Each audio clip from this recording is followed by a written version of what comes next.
الذين آمنوا ولم يلبسوا إيمانهم بظلم أولئك لهم الأمن وهم مهتدون.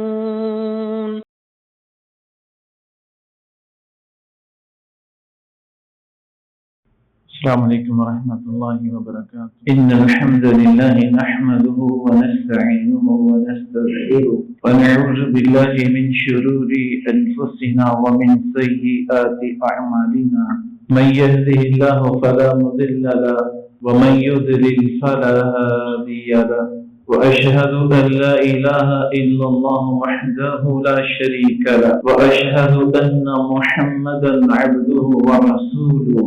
يا أيها الذين آمنوا اتقوا الله حق تقاته ولا تموتن إلا وأنتم مسلمون.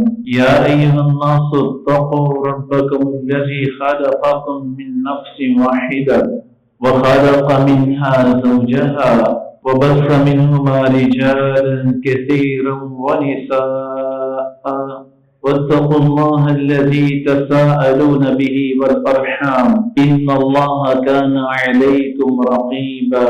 يا أيها الذين آمنوا اتقوا الله وقولوا قولا سديدا يصلح لكم أعمالكم ويغفر لكم ذنوبكم ومن يطع الله ورسوله فقد فاز فوزا عظيما. أما بعد فإن خير الحديث كتاب الله وخير الهدي هدي محمد صلى الله عليه وسلم وشر الأمور محدثاتها وكل محدثة بدعة وكل بدعة ضلالة وكل ضلالة في النار. اللهم صل على محمد وعلى آل محمد كما صليت على إبراهيم وعلى آل إبراهيم إنك حميد مجيد. اللهم بارك على محمد وعلى آل محمد كما باركت على إبراهيم وعلى آل إبراهيم إنك حميد مجيد. رب اشرح لي صدري ويسر لي أمري واحلل عقدة من لساني يفقهوا قولي. ربي زدني علما. فقال الله سبحانه وتعالى في القرآن المجيد والفرقان الحميد فأعوذ بالله السميع العليم من الشيطان الرجيم من همزه ونفخه ونفسه. بسم الله الرحمن الرحيم. إن الله يحب التوابين ويحب المتطهرين.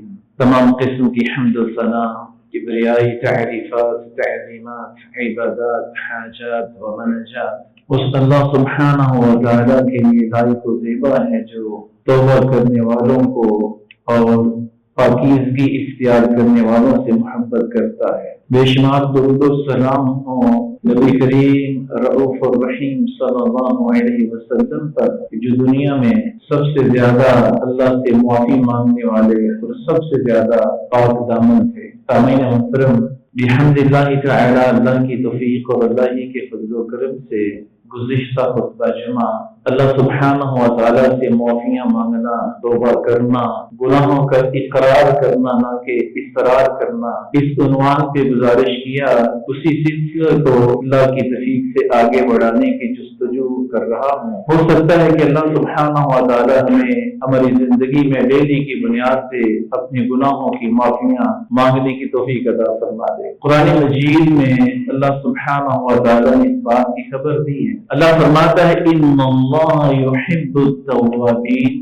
اس میں کوئی شک نہیں ہے کہ اللہ سبحانہ و تعالیٰ محبت کرتا ہے ان سے جو توبہ کرنے والے. اور پاکیزگی ہرگز بندہ اختیار کر ہی نہیں سکتا جب تک اللہ سے اپنے گناہوں کی معافی نہ مانگ لی جائے. اسی لیے اللہ خالق و مالک نے یہاں پر فرمایا وَيُحِبُّ الْمُتَطَهِّرِينَ. جو پاکیزگی اور طہارت اختیار کرنے والے ہیں اللہ سبحانہ و تعالیٰ ان سے محبت کرتا ہے. اللہ کے رسول علیہ السلام نے زبان نبوت سے اس بات کی خبر دی. آپ نے فرمایا آدم کی ساری اولاد خطا کار ہے. کوئی ایسا نہیں کہ جس سے خطا سرزد نہ ہو، جس سے گناہ سرزد نہ ہو، کبھی چاہتے ہوئے کبھی نہ چاہتے ہوئے. ان تمام کے تمام خطا کاروں میں سے بہترین اللہ کے نبی نے فرمایا خطا کار وہ ہے خطا تو کر بیٹھتا ہے لیکن اللہ سے معافی مانگ لیتا ہے، رجوع کر لیتا ہے، اللہ سبحانہ و تعالیٰ کے سامنے گڑ گڑا اٹھتا ہے.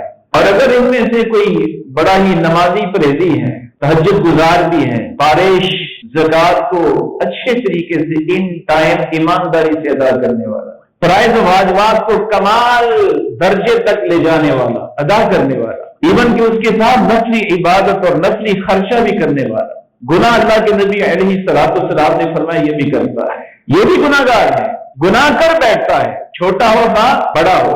دوسری جانب فاسق و فاجر ہے، بدکار ہے، حرام خور ہے، سود میں ملوث پایا جاتا ہے، نہ جانے کیسی کیسی خرابیاں اس کے اندر موجود ہیں، دونوں گناہ گار ہیں۔ اللہ کے رسول علیہ الصلوۃ والسلام نے آگے جا کے ان دونوں کے درمیان فرق پیدا کیا۔ میں آپ اپنا محاسبہ کر کے ایمانداری سے رزق نکالیں کہ ہمارا شمار کن لوگوں میں ہے۔ پیارے رسول علیہ الصلوۃ والسلام فرماتے ہیں کہ بندہ مسلم، مومن، نیک آدمی، نمازی، حاجی جب یہ چھوٹی سے چھوٹا گناہ بھی کرتا ہے تو یہ ایسا محسوس کرتا ہے کہ میں کسی پہاڑ کے نیچے کھڑا ہوں اور یہ پہاڑ میرے اوپر گرنے والا ہے، میں ہلاک ہو جاؤں گا۔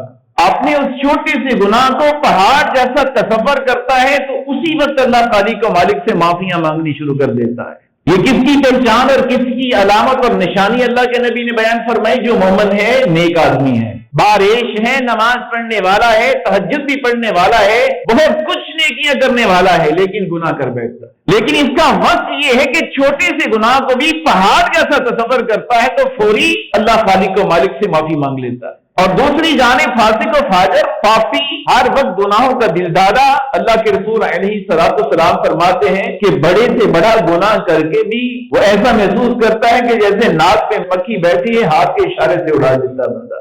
بڑے سے بڑا گناہ کرنے والا فاسق و فاجر اس گناہ کو مکھی جیسا سمجھتا ہے، کوئی پرواہ نہیں۔ تو میں آپ اپنا محاسبہ کریں کہ ہمارا شمار کن کن کے اندر ہوتا ہے۔ پہلی کیٹیگری میں جو چھوٹے کو بڑا پہاڑ سمجھ کے معافی مانگ لیتے ہیں، کہ یہ دوسری کیٹیگری میں بڑے سے بڑا کر کے بھی گناہ کوئی پرواہ نہیں۔ ہمیں کوشش کرنی چاہیے کہ پہلی کیٹیگری کے اندر ہمارا شمار ہو تاکہ اللہ سبحانہ و تعالی ہمارے اوپر رحم کرے اور اللہ ہم سے محبت کرے۔ جب تک گناہ کو گناہ پہاڑ یا تصور نہیں کریں گے تب تک اللہ توبہ کی توفیق نہیں دیتا۔ اللہ ہمیں اپنے گناہوں کا محاسبہ کرنے کی توفیق عطا فرمائے۔ قرآن مجید میں اللہ سبحانہ و تعالی فرماتا ہے والذین لا يدعون مع اللہ الہ آخر ولا يقتلون النفس التي حرم اللہ الا بالحق۔ قرآن مجید میں اللہ فرماتا ہے والذین، اور وہ لوگ لا يدعون مع اللہ الہ آخر، جو اللہ سبحانہ و تعالی کے ساتھ کسی اور کو نہیں پکارتے، اللہ کے علاوہ کسی کو داتا تسلیم ہی نہیں کرتے، اللہ کے علاوہ کسی کو مشکل کشا مانتے ہی نہیں، اللہ کے علاوہ کسی کو غریب نواز گنج بخش تصور ہی نہیں کرتے، کسی کو غوث اعظم نہیں کہتے، صرف کس کو؟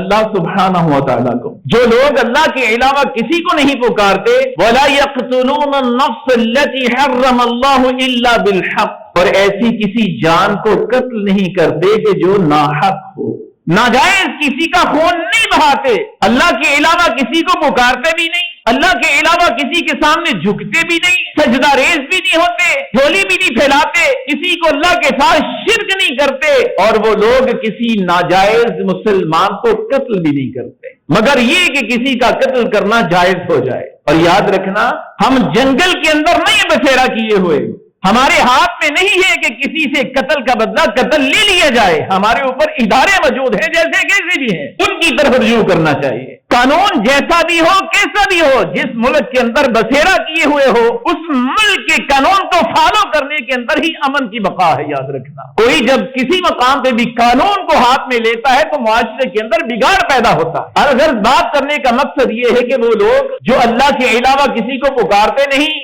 اور ناجائز کسی کا خون نہیں بہاتے، وَلَا يَزْنُونَ، اور وہ برا راستہ بھی اختیار نہیں کرتے، وہ اپنی پاکیزہ عورت کو چھوڑ کے کسی اور کی طرف منہ کارا کرنے کے لیے قدم نہیں اٹھاتے۔ یہ تیسرا وصف ہے جو اللہ خالق و مالک نے بیان کیا ہے۔ اور جو بدکاری کی طرف نہیں جاتے، وَمَن يَفْعَلْ ذَلِكَ يَلْقَ أَثَامًا، اور ان تینوں میں سے کوئی ایک کام بھی اگر کرے گا تو اللہ خالق و مالک فرماتے ہیں کہ اللہ سبحانہ و تعالیٰ پھر اس کا بدلہ اس کو دے دے گا، اللہ اس کا بدلہ اس کو دے دے گا۔ يُضَاعَفْ لَهُ الْعَذَابُ يَوْمَ الْقِيَامَةِ، اور کل قیامت کا دن ہوگا، اللہ سبحانہ و تعالیٰ فرماتا ہے ان کے عذاب کو بہت زیادہ بڑھا دیا جائے گا۔ وَيَخْلُدْ فِيهِ مُهَانًا، اور جہنم کے اندر اس عذاب کے اندر پھینک پھینک دیا جائے گا اور ہمیشہ کے لیے وہاں پر رہے گا۔ لیکن اس سے آگے اللہ نے جو بات بیان کی، میرا بیان کرنے کا مین مقصد یہ ہے، پیچھے کتنے گناہوں کا تذکرہ ہے؟ شرک، ناجائز قتل اور زنا جیسے بھیانک گناہ کا تذکرہ اللہ خالق و مالک نے کیا، اور فرمایا کہ جو ان گناہوں کے اندر ملوث پایا جائے گا، کل قیامت کے دن اس کی عذاب کو بڑھا دیا جائے گا اور اس کو دردناک عذاب جہنم کے اندر پھینک دیا جائے گا۔ مگر اس کے بعد اللہ سبحانہ و تعالیٰ قرآن مجید میں فرماتا ہے الا من تاب وآمن وعمل عملا صالحا، مگر وہ لوگ، وہ خوش قسمت جنہوں نے اپنا محاسبہ کر لیا۔ دنیا کے چوٹی کے ٹاپ کے گناہوں کا تذکرہ اللہ خالق و مالک نے کیا ہے۔ شرک سب سے بڑا ظلم ہے، ایک انسان کا ناجائز قتل کرنا پوری انسانیت کے قتل کرنے کے برابر ہے، اور حرام کے راستے کو اختیار کرنا، اگر شادی شدہ ہے تو اس کو سانس لینے کا حق نہیں دنیا کے اندر، حکومت کے اس کو سنسار کر دیں، رجم کر دیں اس کو۔ تین چوٹی کے گناہوں کا تذکرہ کرنے کے بعد اللہ خالق و مالک فرماتا ہے الا من تاب وآمن وعمل عملا صالحا، مگر جو لوگ توبہ کر لیں، اللہ سے معافی مانگ لیں، یا اللہ تیرے ساتھ شرک کرتے رہے، اے اللہ ہم نے ناجائز لوگوں کو قتل بھی کیا ہے، اے اللہ ہم نے یہ بھی کیا وہ بھی کیا، ہم تیری بارگاہ میں رجوع کرتے ہیں، ہمیں معاف کر دینا، ایمان لے کے آتے ہیں، اور اس کے بعد اللہ خالق و مالک نے فرمایا نیک عمل کرتے ہیں، نیک عمل کرتے ہیں۔ اللہ سبحانہ و تعالیٰ پھر گناہوں کو معاف نہیں کرتا، یاد رکھنا، توبہ کرتے ہیں، نیک عمل کرتے ہیں، گڑگڑاتے ہیں اللہ سبحانہ و تعالیٰ کے سامنے، اللہ گناہوں کو مٹاتا نہیں۔ فَأُولَٰئِكَ يُبَدِّلُ اللَّهُ سَيِّئَاتِهِمْ حَسَنَاتٍ، اللہ ان زناکاریوں کو، اللہ بدکاریوں کو، اللہ ان ناجائز قتلوں کو نیکیوں کے اندر تبدیل کر دیتا ہے۔ قرآن مجید کے اندر اللہ گارنٹی پرووائڈ کرتا ہے۔ چھوٹی بات، ہم نے کرنا کیا ہے؟ ارادہ کر لے مضبوط، جو کیا ہے یا اللہ ہمیں معاف کر دے، آئندہ نہیں کریں گے۔ ارے اللہ سبحانہ و تعالیٰ کے سامنے تو آنسوں کے بہانے کو، ڈرامے کو بھی اللہ خالق و مالک لائک کرتا ہے۔ آنکھوں میں آنسو نہیں نہ آ رہے، ڈرامہ کر لو۔ ایکٹنگ بھی اللہ سبحانہ و تعالیٰ پسند کرتا ہے کہ ہم اللہ کی بارگاہ کے اندر ایکٹنگ کریں، اداکاری کریں، ڈرامہ کریں، رونے والا منہ بنا لے، تب بھی اللہ خالق و مالک اس کو پسند کرتا ہے۔ آج اگر کسی کی آنکھوں میں آنسو آ جاتے ہیں، اللہ معاف فرمائے، تو اس کے اوپر ریاکاری کے فتوے جاری ہو جاتے ہیں۔ میں کہتا ہوں اللہ خالق و مالک کے بارگاہ کے اندر، میں نہیں کرتا، کتاب و سنت کا بغور مطالعہ کرے تائرانہ نگاہوں سے، اللہ خالق و مالک کے سامنے رونے کا ڈرامہ بھی کر لے تو اللہ اس کو بھی پسند کرتا ہے۔ اللہ فرماتا ہے یہ سارے گناہ کرنے کے بعد مگر جو توبہ کر لے، وہ آمنا ایمان لے آئے، وہ عامل عملا صالحا اور عمل کرے نیک اور صالح، نیکیاں بڑھ چڑھ کے کرے، فاولئک یبدل اللہ سیئاتہم حسنات، اللہ خالق و مالک اس کی زندگی بھر کی تمام برائیوں، گناہوں کو نیکیوں کے اندر تبدیل کر دے گا۔ وکان اللہ غفور الرحیم، اور اللہ سبحانہ و تعالی معاف کرنے والا ہے، اللہ درگزر کرنے والا ہے۔ اللہ کے رسول علیہ الصلوۃ والسلام فرماتے ہیں اللہ خالق و مالک کتنا خوش ہوتا ہے جب اس کا بندہ گناہ کرنے کے بعد اس کے سامنے معافی مانگ لیتا ہے۔ آپ نے مثال دے کے سمجھایا ہم لوگوں کو، آپ نے فرمایا کوئی مسافر ہو، تنہا ہو اور انتہائی جنگلات کے اندر ہو، کوئی وہاں پہ کسی قسم کی کوئی رونق، کوئی دور دور تک انسانوں کا کانسیپٹ نہ ہو، سو جائے، آنکھ کھلے تو دیکھے جو اس کے پاس سواری تھی، اونٹ تھا، گدھا تھا، گھوڑا تھا، اور اس سواری کے اوپر اس کا زیادہ راہ بھی تھا، اس کو نہ پائے، بیدار ہوتا ہے، نہ سواری پاتا ہے اور نہ ہی زیادہ راہ، اس سے چھن جاتا، گم جاتا ہے، غائب ہو جاتا ہے، وہ اس کو تلاش ادھر ادھر بھاگتا دوڑتا ہے، اس کو سواری نہ ملتی ہے اور نہ زیادہ راہ ملتا ہے، عین قریب ہے کہ بھوک اور پیاس کی شدت سے مر جائے۔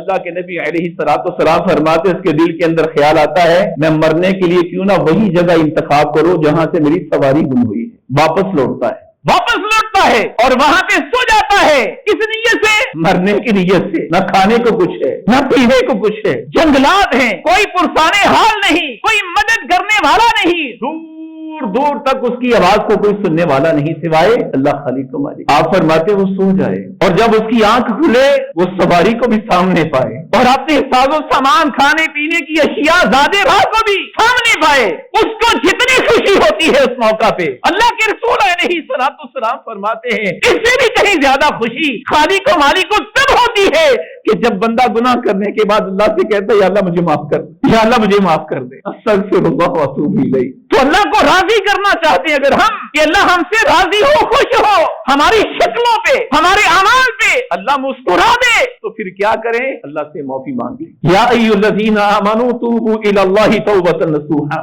اے ایمان والو توبہ کرو توبہ. اور مخاطب کس کو ہے اللہ؟ یا ایھا الذین آمنو، اے ایمان والو توبہ کرو. کس چیز کی توبہ کریں یا اللہ؟ ہم سمجھتے ہیں کہ بہت بڑے خطیب ہیں، ہم بہت بڑے امام ہیں، ہماری قرات کو سننے کے لیے دور دور سے لوگ آتے ہیں، ساری زندگی قرآن سنتے ہیں، ساری زندگی قرآن سناتے ہیں. نہ جانے کتنے لوگوں کو اللہ نے میری وجہ سے ہدایت دے دی، اس قسم کی باتیں سن کے سمجھ کے، اور تکبر غرور گھمنڈ نہ جانے کہاں پہ ان کے دماغ چلے جاتے ہیں. اللہ ہم سب سے درگزر فرمائے. اللہ کے رسول علیہ السلام نے ایک کیٹیگری خطباء کی مقررین کی بھی بیان فرمائی. بڑے سارے خطباء اور واعظین اور بڑے سارے مقرر تقریریں کرنے والے وہاں پہ قیامت کے دن جہنم کے اندر جل رہے ہوں گے، اپنی ریاکاری اور دکھلاوے کی وجہ سے. لوگوں سے بابا سننے کے لیے خطابت کرتے تھے، امامت کرتے تھے، قرآن پڑھتے تھے. الغرض بات کرنے کا مقصد یہ ہے، اللہ قرآن مجید کے اندر اس بات کو بیان کرتا ہے کہ اگر توبہ کرو گے، اللہ سے معافی مانگو گے، تو اللہ سبحانہ و تعالیٰ تمہارے گناہوں کو نیکیوں کے اندر تبدیل کر دے گا. تو قرآن مجید کے اندر اللہ سبحانہ و تعالیٰ نے بڑی دو ٹوک ایمان والوں کو مخاطب کر کے اس بات کو حکم دیا. اے ایمان والو اللہ سے معافی مانگو، توبہ کرو. توبہ النصوح، ایسی توبہ کرو کہ جس کو اللہ خالق و مالک معاف فرما دے. تو ہمیں بحیثیت نمازی حاجی اور بحیثیت خطیب و امام، بحیثیت مسجدوں کی خدمت کرنے والے محترم اور متولیان جو ہیں، ہمیں اس بات کا خمار نہیں لینا چاہیے کہ ہمیں کیا پرواہ ہے، معافی مانگے نہ مانگے. اللہ سبحانہ و تعالیٰ نے ہر کسی کو حکم دیا، سب مل کے معافی مانگو. کوئی دنیا کے اندر پاک نہیں، اللہ کی قسم کوئی صاف نہیں. یہ اللہ کا احسان ہے. اللہ کا شکر کرنا چاہیے مجھے آپ کو کہ اللہ نے ہمارے گناہوں پہ پردہ ڈالا ہوا ہے، مگر نہ ہم ایک دوسرے کو منہ دکھانے کے قابل نہیں ہے. یاد رکھ اللہ اسی طرح دنیا کے اندر مرتے دم تک ہمارے گناہوں کو حجاب کے اندر رکھے، اور کل قیامت کے دہاڑے بھی اللہ سبحانہ و تعالیٰ بغیر ہمارے گناہوں کو نشر کیے معاف کر کے ہمیں اپنے آبائی گھر میں داخل کر دے. اللہ کے رسول علیہ السلام کی خدمت میں ایک صحابی حاضر ہوتے ہیں، اور جو ابھی صحابی بننے کی نیت سے آتے ہیں، اللہ کے رسول علیہ السلام سے کہتے ہیں اے اللہ کے رسول اگر بندہ گناہوں کی معافی مانگ لے تو پھر؟ پیارے رسول علیہ السلام نے اس کے جواب میں فرمایا کہ کیا تو مسلمان ہو چکا ہے؟ اس نے کلمہ پڑھا، لا الہ الا اللہ وحدہ لا شریک لہ واشہد ان محمد عبدہ ورسولہ. جب کلمہ پڑھا تو اللہ کے رسول علیہ السلام نے فرمایا جاؤ نیکیاں کرو، جاؤ نیکیاں کرو، اور اللہ سبحانہ و تعالیٰ سے اپنے گناہوں کی معافی مانگو. تو اللہ کے رسول علیہ السلام سے کہنے لگا کہ اللہ خالق و مالک معاف فرما دے گا. اللہ کے رسول علیہ السلام نے فرمایا کہ اللہ تعالیٰ ایسے معاف کر دے گا کہ ساری زندگی تم نے گناہ نہیں کیا. جاؤ اللہ اللہ کرو، اللہ اکبر کہتا ہوا وہ خوشی خوشی کلمہ پڑھتے ہوئے، توبہ کرتے ہوئے، سابقہ گناہوں کی معافی مانگتے ہوئے اس نے یہ بھی کہا کہ اللہ کے رسول مجھے یہ بھی بتائیے کہ میری زندگی کی تمام بے وفائیاں بھی اللہ معاف فرما دے گا. آپ نے فرمایا ہاں اللہ معاف فرما دے گا. وہ توبہ کرتا کرتا اللہ اکبر کی صدائیں بلند کرتا کرتا وہاں سے رخصت ہوا. بات کرنے کا مقصد یہ ہے کہ ہم میں سے کون ایسا ہے جو ڈیلی کی بنیاد پہ اللہ خالق و مالک سے معافی مانگتا ہو، اور کون ایسا ہے جو ڈیلی کی بنیاد پہ گناہ سرزد جس سے نہ ہوتے ہو. اگر تو مجھے نیکی کا خمار ہے تو اللہ کے نبی کا فرمان سن لو. اللہ کے رسول علیہ السلام نے فرمایا کہ انسان گناہوں کی آگ میں جلتا ہے، گناہوں کی آگ میں جلتا ہے، فجر کی نماز ادا کرتا ہے تو اللہ خالق و مالک اس سے پچھلے گناہوں کو معاف کر دیتا ہے. پھر انسان گناہوں کی آگ میں جلتا ہے، گناہوں کی آگ میں جلتا ہے ظہر تک، فجر سے لے کے ظہر تک، جب تک بیداری کی حالت میں ہے گناہ کے اندر ہے. ظہر کی نماز پڑھتا ہے تو اللہ خالق و مالک اس آگ گناہوں کی وجہ سے لگنے والے زخموں کو درست کر دیتا ہے. گویا کہ اس کی ظہر کی نماز اس کے زخموں کے لیے مرہم پٹی کا کام کر دیتی ہے، وہ اچھا بھلا ہو جاتا ہے، مسجد سے باہر نکلتا ہے. اثر تک اللہ کے نبی علیہ السلام زبان نبوت اللہ کی وحی کے ساتھ خبر دے رہے ہیں. آپ فرماتے ہیں گناہوں کی آگ میں جلنا شروع ہو جاتا ہے، اثر کا وقت ہوتا ہے، گویا کہ اس کی ڈوز کا وقت آ چکا ہے، مسجد پہنچتا ہے، نماز پڑھتا ہے. اللہ اس نماز کو اس کے زخموں کے لیے مرہم پٹی ڈوز ٹریٹمنٹ بنا دیتا ہے، انسولین بنا دیتا ہے. اللہ کے رسول فرماتے ہیں پھر بندہ مسلمان انسان مغرب تک گناہوں کی آگ میں جلتا ہے، مغرب پڑھتا ہے اچھا بھلا ہو جاتا ہے، پھر عشاء تک گناہوں کی آگ میں جلتا ہے، عشاء پڑھتا ہے اچھا بھلا ہو جاتا ہے، پھر فجر تک گناہوں کی آگ میں جلتا ہے جب تک بیدار ہے. فجر پڑتا ہے تو مرہم پٹی بن جاتی ہے. اس طرح 24 گھنٹوں میں سے گناہوں کی معافی اگر چاہتے ہیں، ان زخموں کو چھٹکارا اگر چاہتے ہیں تو توبہ کے ساتھ 5 نمازیں لازم ملزوم ہیں. نماز پڑھے نا اللہ اللہ اللہ اللہ، یا اللہ مینوں معاف کر دے، یا اللہ میں تیرے کو معافی مانگنا، استغفراللہ، نماز نہیں پڑھتا، اللہ کی قسم کچھ حاصل نہیں۔ 24 گھنٹے مصلی بچھا کے رکھو، فرض نہ پڑھو، معافیاں مانگتے رہو، کچھ حاصل نہیں۔ 5 وقت کی نماز پڑھو اور ڈیلی کی بنیاد پہ اللہ خالق و مالک کو اگر زبان میں توفیق نہیں تو دل کے احساس کے لیے اللہ معاف کر دیتا ہے۔ دل کے اندر احساس پیدا ہو تو تب بھی اللہ خالق و مالک معاف کر دیتا ہے، لیکن ہم نے اس سے کچھ آگے نکلنا ہے۔ اللہ نے اگر قوت گویائی دی ہے، سارا دن ہم اپنی فیکٹری کے اندر بیٹھ کے اپنی لیبر کو احکامات اگر جاری کر سکتے ہیں، اگر اپنے کسٹمر کو قائل کرنے کے لیے ادھر ادھر کی وہ باتیں سنا سکتے ہیں، اس کے ساتھ بارگیننگ کر سکتے ہیں، اپنا مدعا بیان کر سکتے ہیں، اپنے بچوں سے کام لینے کے لیے بلا سکتے ہیں، آوازیں دے سکتے ہیں، اگر فونوں کے اوپر گھنٹہ گھنٹہ 2 گھنٹے اپنے عزیزوں اقارب کے حال احوال کے اندر گزار سکتے ہیں، تو کیا چند منٹ کے لیے ہم اللہ خالق و مالک سے اس زبان کے ذریعے معافی نہیں مانگ سکتے؟ اللہ ہمیں توفیق عطا فرمائے۔ قرآن مجید میں اللہ سبحانہ و تعالی نے حضرت صالح علیہ السلام کے الفاظ کو نقل کیا۔ انہوں نے اپنی قوم کو مخاطب کیا، قال یا قوم، حضرت صالح نے کہا اے میری قوم کے لوگوں، لما تستعجلون بالسیئۃ قبل الحسنہ، تم نیکیوں سے پہلے برائیوں کی طرف تیزی کیوں کرتے ہو؟ اے میری قوم کے لوگوں، نیکیوں سے پہلے تم لوگ برائیوں کی طرف تیزی کیوں کرتے ہو؟ یہ حضرت صالح علیہ السلام نے اپنی قوم کے لوگوں سے کہا، لولا تستغفرون اللہ لعلکم ترحمون، اگر تم اللہ سبحانہ و تعالیٰ سے معافی مانگ لو تو اللہ تمہارے اوپر رحم نہ کرے۔ ہم میں سے کون ایسا ہے جس نے اپنی زندگی میں کبھی کسی مولوی کو نہ کہا، بھائی مولوی صاحب، خطیب صاحب، امام صاحب دعا کریں اللہ ہمارے حوال پہ رحم فرما دے؟ ہم میں سے کون ہے جو اللہ خالق و مالک کے رحم سے بیزار ہے اور جس کو ضرورت نہیں ہر وقت، ہر گھڑی، ہر لمحہ، ہر سانس اللہ سبحانہ و تعالیٰ کے رحم کی ہمیں ضرورت ہے۔ تو حضرت صالح علیہ السلام نے اپنی قوم کے لوگوں کو شارٹ کٹ جو راستہ بتایا وہ یہی تھا کہ اگر تم اپنے گناہوں کی تیزی کرتے ہو نیکیوں سے پہلے تو اللہ خالق و مالک سے معافی مانگو، اللہ تمہارے احوال کے اوپر رحم کر دے گا۔ فَقُلْتُ اسْتَغْفِرُوا رَبَّكُمْ إِنَّهُ كَانَ غَفَّارًا يُرْسِلِ السَّمَاءَ عَلَيْكُمْ مِدْرَارًا وَيُمْدِدْكُمْ بِأَمْوَالٍ وَبَنِينَ وَيَجْعَلْ لَكُمْ جَنَّاتٍ وَيَجْعَلْ لَكُمْ أَنْهَارًا۔ اللہ قرآن مجید کے اندر فرماتا ہے بس میں نے تم اپنے رب سے مغفرت طلب کرو، تم اپنے رب سے مغفرت طلب کرو کہ بلا شبہ اللہ خالق و مالک معاف کرنے والا ہے، وہ آسمان سے تمہارے لیے موسلادھار بارش برسائے گا، وہ اللہ خالق و مالک تمہیں مال و مال کر دے گا، اللہ تمہیں بیٹے بھی عطا فرمائے گا، اور اللہ خالق و مالک نے قرآن مجید کے اندر فرمایا اگر معافی مانگو گے تو تمہیں باغات دے دوں گا۔ ہر پریشانی کا، ہر غم کا، ہر آزمائش کا، ہر بیماری کا حل اللہ سبحانہ و تعالیٰ سے معافی مانگنا ہے، توبہ کرنا، استغفار کرنا، اللہ خالق و مالک کے سامنے گڑ گڑانا۔ اسی طرح حضرت ہود علیہ السلام نے بھی اپنی قوم کو مخاطب کیا، وَيَا قَوْمِ اسْتَغْفِرُوا رَبَّكُمْ ثُمَّ تُوبُوا إِلَيْهِ، اے میری قوم کے لوگوں استغفار کرو، معافی مانگو، توبہ کرو، اپنے رب کی طرف رجوع کرو، ثُمَّ تُوبُوا، اور اللہ خالق و مالک سے توبہ کرو، إِلَيْهِ يُرْسِلِ السَّمَاءَ عَلَيْكُمْ مِدْرَارًا، اللہ خالق و مالک تمہارے اوپر رحمتوں کی برکھا برسا دے گا۔ معافی مانگو گے تو اللہ رحمتوں کی برکھا برسا دے گا۔ وَيَزِدْكُمْ قُوَّةً إِلَىٰ قُوَّتِكُمْ، اگر چاہتے ہو اپنی بات میں قوت پیدا کرنا، اپنی شخصیت میں قوت پیدا کرنا، اگر طاقت چاہتے ہو، اگر بہترین قوت چاہتے ہو، اللہ سے معافی مانگ لو۔ ہم میں سے کون ہے جو اپنے آپ کو کمزور دیکھنا چاہتا ہے؟ باڈی وائز، مال وائز، تعلقات وائز، کوئی ہے جو ہم میں سے کمزور اپنے آپ کو سمجھنا، کمزور بنانا چاہتا ہے، کمزور دیکھنا چاہتا ہے؟ ہم چاہتے ہیں ہمارے تعلقات مضبوط ہوں، طاقت مضبوط ہو، ہمارے مراسم بڑے بڑے لوگوں سے ہو، ہمارا کوئی کام اڑ پھنس جائے ہمارے ایک کال پہ ہو جائے، اس قسم کی طاقت اور قوت چاہتے ہیں؟ کچھ بھی نہیں، اللہ کی قسم، اللہ خالق و مالک سے معافی مانگو۔ اللہ کے نبی علیہ السلام فرماتے ہیں پوری دنیا کے لوگوں کے دل اللہ کی ان 2 انگلیوں کے درمیان ہے، جب اللہ سے معافی مانگتے رہو گے، توبہ کرتے رہو گے، رجوع کرتے رہو گے تو پوری دنیا کے لوگوں کے دلوں کے اندر راج کرنا اللہ خالق و مالک کرے گا تمہارے لیے۔ اللہ دلوں کے اندر محبت پیدا کرے گا، روب پیدا کرے گا۔ اللہ سبحانہ و تعالیٰ آپ کو شخصیت کے اعتبار سے، آپ کو آپ کی صحت کے اعتبار سے، آپ کے تعلقات کے اعتبار سے، آپ کے مال کے اعتبار سے اللہ خالق و مالک قوت عطا فرمائے گا۔ کرنا کیا ہے؟ اللہ سبحانہ و تعالیٰ سے معافی مانگنی ہے اور توبہ کرنی۔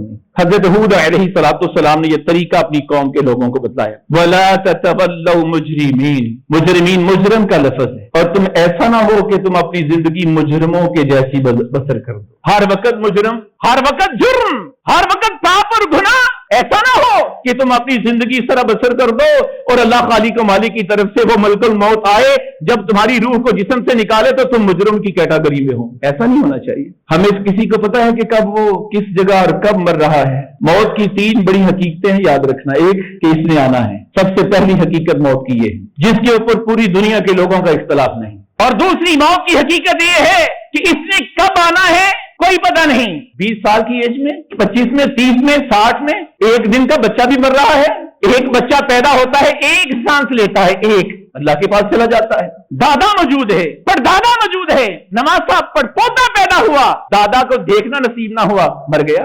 موت نے آنا ہے، کب آنا ہے کوئی نہیں جانتا، اور کس وقت اور کس جگہ پہ آنا ہے کوئی نہیں جانتا۔ ہمیں تو یہ بھی نہیں پتا کہ ہمارے پاس پانی پلانے کے لیے ہمارا بیٹا میسر ہوگا کہ نہیں ہوگا، ہمیں کوئی دلاسا دینے والا ہوگا کہ نہیں، ہمارے جنازے کو، ہماری میت کو کندھے دینے والا ہمارے اپنوں میں سے کوئی ہوگا کہ نہیں، ہماری ڈیڈ باڈی ہمارے ورثاء کو مل پائے گی کہ نہیں مل پائے گی۔ آج کتنے ایسے لوگ ہیں یقین مانے جن کے اپنے جدا ہو چکے، پتہ نہیں جی رہے ہیں یا مر چکے ہیں۔ ابھی گزشتہ روز ہمارے بڑے ہی پیارے محترم ایک بات بتا رہے تھے کہ ایک خاتون آج سے 5 سال پہلے اس کا ایکسیڈنٹ ہوا، 5 سال پہلے اس کا ایکسیڈنٹ ہوا، آج بھی 5 برس بیت چکے ہیں، وہ خاتون کومے میں ہے، نہ جی رہی ہے نہ مر رہی ہے۔ 5 سال کومے کے اندر ہے، اس نے اپنی شکل تک نہیں دیکھی، بچوں کی آواز تک نہیں سنی، بچوں کی چہروں کی زیارت تک نہیں اس نے کی۔ 5 سال نہ دنیا میں ہے نہ آخرت میں گئی ہے، نہ جی رہی ہے نہ مر رہی ہے۔ میری گزارش یہ ہے اپنی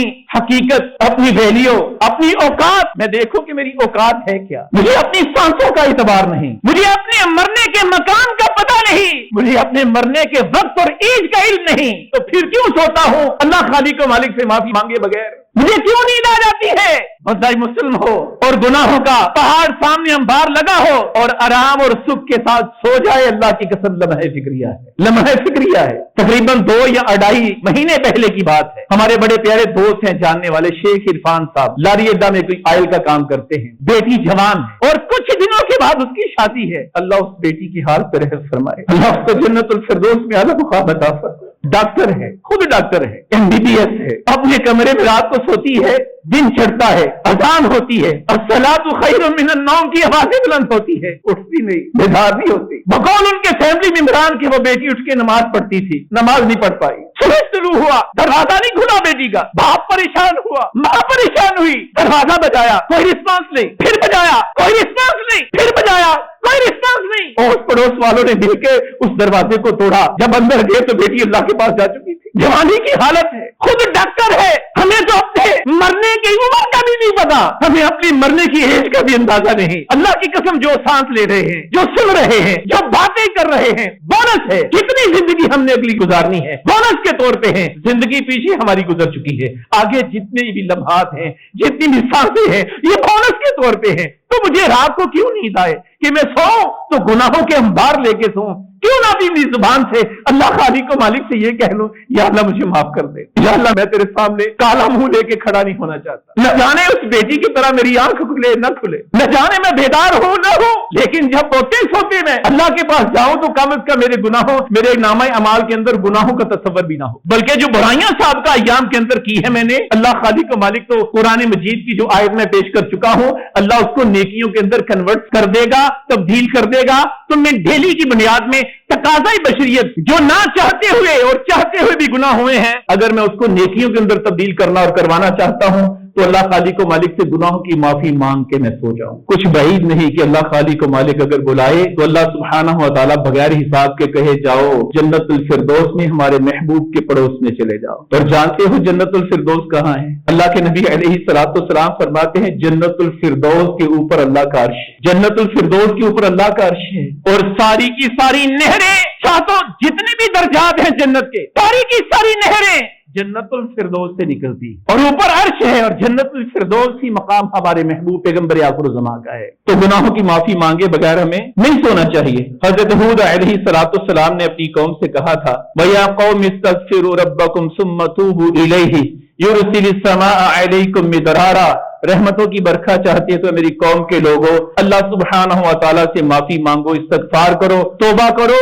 اللہ خالق و مالک کیا کرے گا؟ وَيَزِدُكُمْ قُوَّةً إِلَىٰ قُوَّتِكُمْ، اللہ تمہاری طاقت کو، تمہاری مضبوطی کو بہت زیادہ کر دے گا۔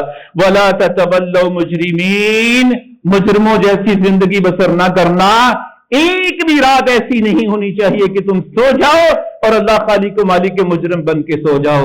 اللہ نہ کرے کہ ہمارا شمار ایسے لوگوں میں ہو۔ اللہ سے التجا ہے، اللہ سے دعا ہے، اللہ خالق و مالک ہمیں اپنے گناہوں کی توبہ معافی مانگنے کی توفیق عطا فرمائے۔ اللہ سے التجا ہے، اللہ خالق و مالک جو کچھ کہا، جو کچھ سنا، کہنے والے، سننے والے اور سننے والیوں کو اللہ اپنے فضل و کرم کے ساتھ عمل کرنے کی توفیق عطا فرمائے۔ إن الحمد لله نحمده ونستعينه ونستغفره ونعوذ بالله من شرور أنفسنا ومن سيئات أعمالنا، من يهده الله فلا مضل له ومن يضلل فلا هادي له، وأشهد أن لا إله إلا الله وحده لا شريك له، وأشهد أن محمدا عبده ورسوله، أما بعد فإن خير الحديث كتاب الله، وخير الهدي هدي محمد صلى الله عليه وسلم، وشر الأمور محدثاتها وكل محدثة بدعة وكل بدعة ضلالة وكل ضلالة في النار۔ سامعین محترم، اللہ کے رسول علیہ السلام کے پاس ایک شخص آتا ہے، گزارش کرتا ہے کہ میں کبیرہ گناہ کر بیٹھا ہوں، کیا کروں؟ اے ماں والو سنو، آپ نے سوال کیا کیا تمہاری ماں حیات ہے؟ کیا تمہاری ماں زندہ ہے؟ کہتا نہیں، میری ماں اللہ کو پیاری ہو چکی۔ آپ نے دوسرا سوال کیا تمہاری ماں کی بہن تمہاری خالہ زندہ ہے؟ کہتا نعم، ہاں میری خالہ زندہ ہے۔ آپ نے فرمایا جاؤ اس کی خدمت کرو، اس کا دھیان رکھو، اس کے ساتھ صلہ رحمی کرو، اللہ تمہارے کبیرہ گناہوں کو معاف کر دے گا۔ گناہوں کو معاف کروانے کا ایک بہت بڑا ذریعہ ہمارے گھروں میں موجود ہے، ہماری ماؤں کی شکل میں، ہمارے باپوں کی شکل میں، اور ہمارے باپوں کے بھائیوں کی شکل میں، ہماری ماؤں کی بہنوں کی شکل میں۔ اللہ خالق و مالک سے معافی بھی مانگے لیکن اپنے ماں باپ کی خدمت بھی کرے۔ یقین مانے اس نے کہا میں کبیرہ گناہ سے کر بیٹھا، آپ یہ نہیں کہا آپ نے، ویسے تو ٹھیک ہے کہ جاؤ تہجد کی نماز میں 2 رکعتیں پڑھنا، اللہ سے معافی مانگنا، مانگنی چاہیے۔ اللہ خالق و مالک سے معافی مانگنے اور گناہوں کو معاف کروانے کے بہت سے ذرائع اللہ کے نبی نے بیان کیے، ان میں سے ایک ذریعہ جو میں آپ احباب کی خدمت میں اس لیے گوش گزار کر رہا ہوں کہ بڑے سارے ہمارے اندر ایسے بھی ہیں جو باپوں کے سامنے بدزبانی سے کام لیتے ہیں، ماں کا دیکھ بھال نہیں کرتے، ماں کو اگنور کرتے ہیں۔ باپ جیسا کیسا بھی ہے تمہارا باپ ہے، ماں جیسی کیسی بھی ہے۔ میں کہا کرتا ہوں اللہ کی قسم، اگر ماں بدکارہ بھی ہو، ماں فاحشہ بھی ہو، ماں کوٹھے والی بھی ہو، لیکن جو اس کا اپنا بیٹا ہے، جو اس کی بیٹی ہے، ماں بے شک جہنمی ہو لیکن اس کی اولاد کے لیے جنت اللہ نے اس کے پاؤں کے نیچے رکھی ہوئی ہے۔ کسی کے پاس عذر نہیں کہ میری ماں نے میرے ساتھ اچھا نہیں کیا، میں کیوں کروں؟ کسی کے پاس عذر نہیں کہ میرا باپ ایسا ویسا ہے، میں کیوں اس کی خدمت کروں؟ باپ اور ماں جیسے کیسے بھی ہے، باپ ہمارے لیے جنت کا دروازہ ہے، ماں ہمارے لیے جنت ہے، دونوں لازم ملزوم ہے۔ توبہ کر لو، معافیاں مانگ لو، نمازیں پڑھ لو۔ اگر ماں باپ جائز رائٹ پہ تمہارے ساتھ ناراض ہیں، اللہ کی قسم کھا کے کہتا ہوں جنت میں داخلہ نصیب نہیں ہو سکتا۔ میری گزارش ہے اولادوں سے، اور ہم میں سے کوئی ایک ایسا نہیں جو بن ماں کے اور بن باپ کے دنیا کے اندر آیا ہو، کسی کے جی رہے اور کسی کے اللہ کے پاس جا چکے، اور جو اللہ کے پاس جا چکے ہیں ان کے ماں باپ کے رشتہ دار موجود ہیں، ماں کے بھائی موجود ہیں، اگر مامے بھی جا چکے ہیں، رخصت ہو چکے ہیں، ماموں کی اولادیں موجود ہیں، ننیال موجود ہے، باپ رخصت چکا ہے، باپ کے رشتہ دار ددیال موجود ہیں، ان کے ساتھ صلہ رحمی کرو۔ اور پوچھو عبداللہ ابن عمر سے رضی اللہ عنہ، جو مدینہ منورہ کی تپتی شدت کی گرمی کے اندر ایک بندے کو دیکھتے ہیں پیدل جا رہا ہے، سر پہ کپڑا نہیں، دھوپ پڑ رہی ہے، ان کے پاس سواری ہے، عمر کا بیٹا عبداللہ نیچے اترتے ہیں رضی اللہ عنہما، اس بندے کو بلاتے ہیں، کہتے سنو، قریب کیا، اس کو اپنا امامہ اتار کے اس کے سر پہ رکھا، سواری اس کو ہدیہ کے طور پہ دے دی، کہا سر پہ کپڑا بھی رکھو اور سواری کے اوپر سوار بھی ہو جاؤ، اس بنیاد پہ کہ تیرا باپ میرے باپ کا یار تھا، اس کا تعلق والا تھا، اس کا دوست تھا، تو میں نے اللہ کے نبی سے سن رکھا ہے جو اللہ سے جنت پانا چاہتا ہے، جو سرخرو ہونا چاہتا ہے، وہ اپنے باپ کے یاروں کے ساتھ صلہ رحمی کرے۔ اگر باپ کے یاروں کے ساتھ صلہ رحمی کرنے سے جنت مل سکتی ہے تو باپ کے رشتہ داروں کے ساتھ کرنے سے جنت نہیں مل سکتی۔ اللہ ہمیں توفیق عطا فرمائے، آمین یا رب العالمین۔ وما توفيقي إلا بالله عليه توكلت وإليه أنيب